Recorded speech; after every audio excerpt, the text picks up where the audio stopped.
J'ai acheté plein de matos. Ah, c'est la course à l'échalote. Allez, c'est parti. Non, vous êtes pas prêts pour l'intro, non?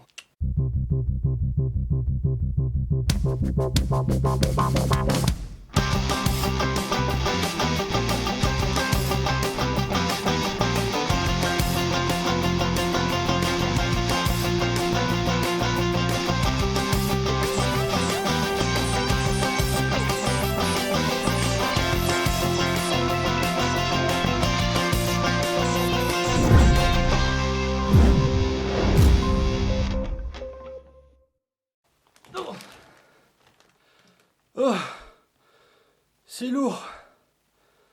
Oh, et je vais mettre ça sur le côté, c'est pas pratique.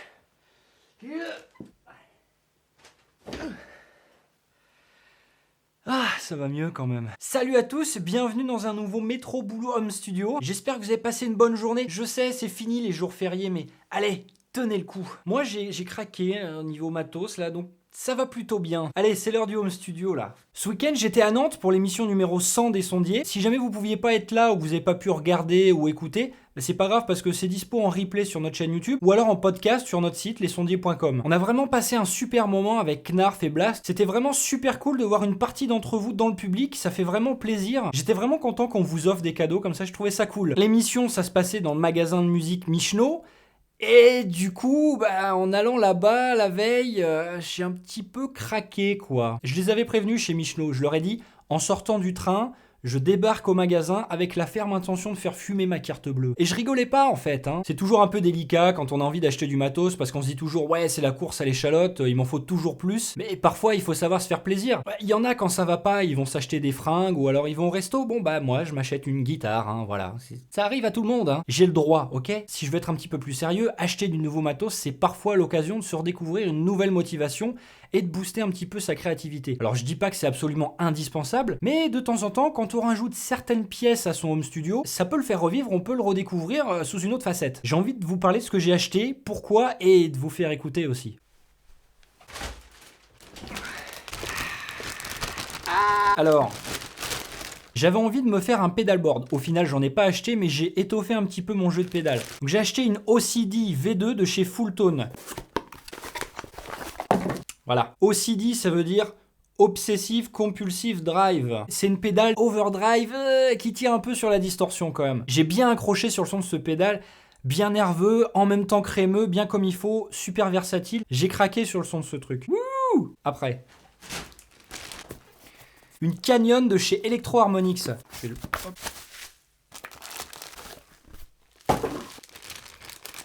Je voulais une pédale de delay et à la base j'étais plutôt parti chez Fender ou MXR. Et puis ils m'ont sorti cette petite pédale de chez Electro Harmonix et c'est complètement what the f. C'est un delay mais il y a plein d'autres effets de modulation qui s'appliquent sur le delay. Alors évidemment il y a de l'écho, il y a aussi un reverse. Le delay il peut se faire en arrière, il y a un tape delay, ça peut faire un petit peu aussi reverb.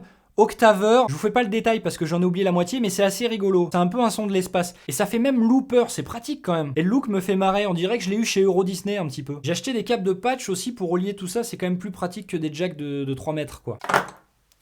Bon, là j'ai craqué quand même. J'en avais pas besoin, mais j'ai acheté une guitare électrique. J'avais très envie d'une Fender, d'une Telecaster, et j'ai craqué sur un modèle qu'il y avait chez Michno, et je suis reparti avec. C'est une Telecaster de la série American Vintage en vernis laqué avec une super finition Lake Placid Blue. Et elle sonne super bien. Quoi, vous me croyez pas, c'est ça ?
Bon bah voilà, en fait j'avais juste envie de partager un petit peu avec vous l'excitation d'avoir mon nouveau matos. J'adore le son de cette Telecaster, je sens que je vais bien m'amuser avec, ça sonne super bien. La pédale d'overdrive est vraiment cool, il y a plein de palettes de sons différentes. Et alors le delay, j'ai encore un peu de mal à comprendre tout ce qu'elle fait, il faut que je lise la notice. Je pense que j'en ferai une review bientôt. Au-delà de l'aspect course à l'échalote, le fait d'acheter plein de nouveaux matos comme ça tout le temps, c'est quand même intéressant d'élargir un petit peu sa palette sonore. Moi à part une pédale de distorsion et une wah-wah j'avais rien, c'est l'occasion d'étendre un petit peu ce que je suis capable de faire avec mes instruments. En plus de ça, les pédales de guitare, on peut aussi les utiliser sur un synthé, et ça on n'y pense pas forcément, mais c'est quand même pratique. Ce week-end, on a branché ma Canyon sur le Moog Subsequent 37 de Knarf, et franchement, ça sonnait trop cool, quoi. Forcément, c'est un synthé mono, il a pas d'effet, et là, le fait de rajouter cette petite pédale avec l'octaveur qui part dans les aigus et tout, c'était vraiment intéressant. Donc non, je vous pousse pas à acheter plein de matos, sauf si vous en avez les moyens et que vous en avez envie, mais l'arrivée d'un nouvel équipement dans un home studio, c'est toujours quelque chose de sympa. Bon, voilà, c'est tout pour aujourd'hui, j'espère que ça vous a plu. Si vous avez des questions, des remarques, n'hésitez pas à laisser des commentaires en dessous là, et je verrai si je peux en faire une vidéo, mais attention si c'est pas trop long, parce que faut quand même jouer un peu de guitare le soir, quoi. Abonnez-vous à la chaîne des sondiers s'il vous plaît, mettez-nous un pouce si jamais vous avez aimé la vidéo, ou ma guitare, et surtout, n'oubliez pas, il y a toujours le temps pour faire du... home studio. Même si c'est pas longtemps, c'est pas grave, ça vaut le coup.